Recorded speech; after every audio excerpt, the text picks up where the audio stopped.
ఓ మానవా, ఆ చెట్టు పడగొట్టే ముందు నేను చెప్పేది విను. చెప్పేదేదో త్వరగా చెప్పే, నాకు ఎక్కువ సమయం లేదు. మేము ఎక్కువ రోజులు బతకలేమని అర్థమవుతుంది, కానీ ఒక్క విషయం గుర్తుపెట్టుకోండి. ఏంటది? మా ఆహారపు అలవాట్లు ఆహారపు గొలుసులో కీలక పాత్రను పోషిస్తాయి. మిమ్మల్ని అనేక క్రిమి కీటకాల నుండి కాపాడేది మేమే. మీరు మమ్మల్ని ఏవేవో కీటకాల నుండి కాపాడడానికే నేను ఈ చెట్టు కొట్టడానికి సంబంధం ఏంటి?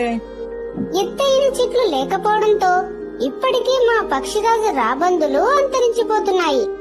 చచ్చిన జంతు కళేబరాలు మొత్తం కుళ్ళిపోయి నీటిలో కలవడంతో ప్రపంచంలో జలమంతా కలుషితమైంది. అవునా? ఈ విషయం నాకు తెలీదే. తక్కువ ఎత్తులో గూడు పెట్టే అలవాటు లేని గద్దలు కూడా అంతరించిపోవడానికి దగ్గరగా ఉన్నాయి. అయ్యో పాపం. ఈ భూమిపై అత్యంత అందమైన జీవితం మాదే అని, పక్షిలా ఎగరాలని ప్రతి ఒక్కరూ కోరుకుంటారు.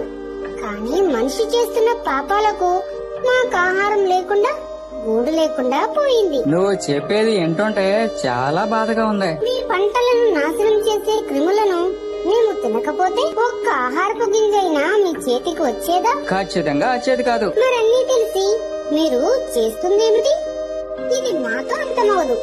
మొత్తం ఆహారపు గొలుసే అతలకుతలమవుతుంది. మీ మానవులు కర్మఫలం అనుభవిస్తారు. మేము